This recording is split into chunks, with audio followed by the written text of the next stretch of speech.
दोनों जाता वे लटकल। हमरा बुझाता तोहर मनवा बा भटकल।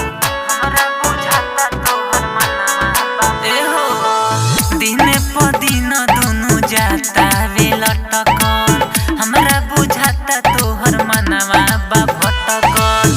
बात ना हमसे बतवलू ह सखी, बात ना हमसे बतवलू ह सखी। बोल कवना से कान छेदवलू ह सखी, बोल कवना से कान छेदवलू ह सखी।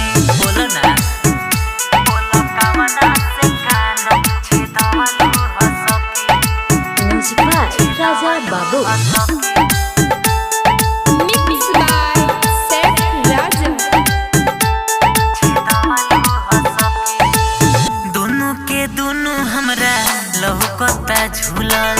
केंगो छेदवलू की लागतवे फूलल। केंगो छेदवलू की लागतवे फूलल। दोनों के दोनों हमरा लौकता झूलल। केंगो छेदवलू की लागतवे फूलल। नली में तली दबवलू ह सखी, नली में तली दबवलू ह सखी। बोल कवना से कानो छेदवलू ह सखी, बोल कवना से कानो छेदवलू ह सखी। बोल कवना से कानो छेदवलू ह सखी। Music by Raja Babu. छेदवलू ह सखी।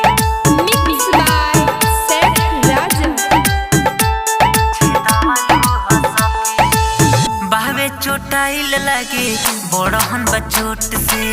पातर नहीं लागे छेदल बावे मोट से। पातर नहीं लागे एहो बाहवे चोटाइल लागे बड़हन बा चोट से। पातर नहीं लागे छेदल बावे मोट से। रितेश बलमुआ से जनवलू न सखी, सैफ विकास से न जनवलू ह सखी। बोल कवना से कानो छेदवलू ह सखी, बोल कवना से कानो छेदवलू ह सखी। अरे अबू से बता दो।